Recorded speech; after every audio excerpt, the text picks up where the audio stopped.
Flashback.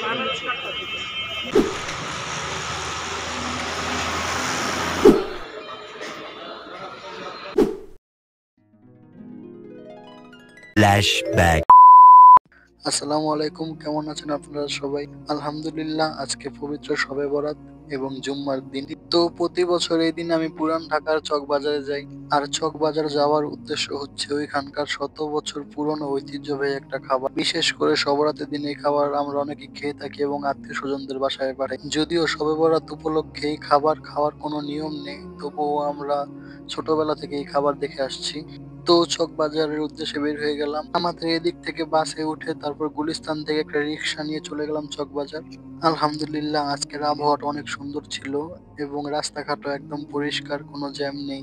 আলহামদুলিল্লাহ, ফুরফুরে হাওয়া এবং রমজান মাস আসার আগে যে একটা চারিদিকে গ্রান হয়, সেই ফিলটা আমি এই ব্যস্ত নগরীতে পাচ্ছিলাম। তো চকবাজারে চলে আসলাম। এখানে সকাল থেকে অনেক ব্যস্ততা শুরু হয়ে যায়। আর এই তো সেই পুরান ঢাকার শত বছর পুরনো ঐতিহ্যবাহী আর এই জিনিসটা পুরান ঢাকায় খুবই জনপ্রিয়। বিশেষ করে শবে বরাতের দিনে এই খাবার পুরান ঢাকার মানুষেরাও খায় এবং তাদের আত্মীয় স্বজনদের বাসাও পাঠায়। ছোটবেলায় দেখতাম আমার নানাও নিয়ে আসতো এই খাবার আমাদের বাসায়। শবে বরাতের দিন সকালে ঘুম থেকে উঠে দেখতাম আমার নানা মাছের আকৃতির একটা বড় একটা রুটি নিয়ে আসতো, অনেক সময় কুমিরের আকৃতির রুটি নিয়ে আসতো। তো এখানে রুটির পাশাপাশি আরো অনেক কিছুই বিক্রি করছিল, আমি শুধু রুটি নিয়েছি। আমি আবারও বলছি, যদিও এই খাবার শবে বরাত উপলক্ষে অনেকে খেয়ে থাকে, কিন্তু এই খাবার শবে বরাত উপলক্ষে খাওয়ার কোনো নিয়ম নেই। এটা চাইলে আপনি খেতেও পারেন, নাও খেতে পারেন। তো এখান থেকে আমি কিছু রুটি কিনে বাড়ির উদ্দেশ্যে রওনা দিলাম। আসার সময় একটু ঘুরে ঘুরে দেখছিলাম, এইদিকে অনেক কসমেটিক্স আইটেম, খেলনা আইটেম বিক্রি করে পাইকারি দামে। তো আপনারা যারা নতুন বিজনেস করতে চান, এখান থেকে পাইকারি দামে কসমেটিক্স থেকে শুরু করে বাচ্চাদের খেলনা পর্যন্ত সবকিছু পাইকারি দামে নিতে পারবেন।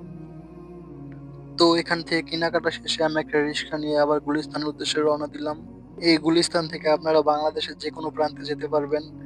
গুলিস্তান আসার পর প্রচুর ক্ষুধা লেগেছে, কারণ সকালবেলা বাসা থেকে কিছু খেয়ে বের হয়নি। তো গুলিস্তানের একটা হোটেলে ঢুকে পড়লাম। গুলিস্তানের এই হোটেলটিতে আমি বেশ কয়েকবারই খেয়েছি। এখানকার খাবারের গুণগত মান অনেক ভালো, আর হোটেলের স্টাফদের ব্যবহারও খুব আন্তরিক। তো আমি সকালকার খাবারে 2টা নান আর ভাজি নিয়ে নিয়েছি। একটু পরে আবার বাস জার্নি করতে হবে, তাই আমি বেশি কিছু খাবো না, হালকা পাতলা ভাবে ব্রেকফাস্টটা করে নেব। তো ভাজি দিয়ে গরম গরম নান খেয়ে নিলাম। তো খাওয়া শেষে আমি 1 কাপ চা নিয়ে নিলাম, কারণ সকালে আমার কফি খাওয়া হয়নি, মাথা ব্যথা করছিল, তাই 1 কাপ চা নিয়ে নিলাম। আমি যখনই কোনো কাজে ঢাকা আসি আমি এখানকার চাটা অবশ্যই খেয়ে যাই, কারণ এই চাটা আমার খুবই পছন্দ, বিশেষ করে ওনাদের এই চাটা। তো খাওয়া শেষে আমাদের বাস কাউন্টারে চলে আসলাম। এখান থেকে আমাদের ডিস্ট্রিক্টের বাস ছাড়ে। তো বাসে উঠে বললাম, রানিং বাস থাকার কারণে এখানে বেশিক্ষণ বসতে হয়নি। বাসে উঠে ঘুমিয়ে পড়েছিলাম, আর ঘুম থেকে উঠে দেখে আমাদের এরিয়াতে চলে এসেছি। বাস থেকে নেমেই চলে আসলাম একটা মিষ্টির দোকানে। এখান থেকে কিছু মিষ্টি কিনে নেব রুটি দিয়ে খাওয়ার জন্য। আমাদের সিরাজদি খানের মিষ্টি খুবই জনপ্রিয় আমাদের এরিয়াতে, আর আমার কাছেও খুবই ভালো লাগে সিরাজদি খানের মিষ্টি।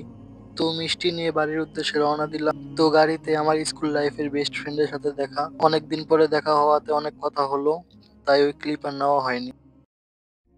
এই তো বাড়িতে চলে আসলাম, আর বাড়িতে এসে সবার আগে ফ্রেশ হলাম।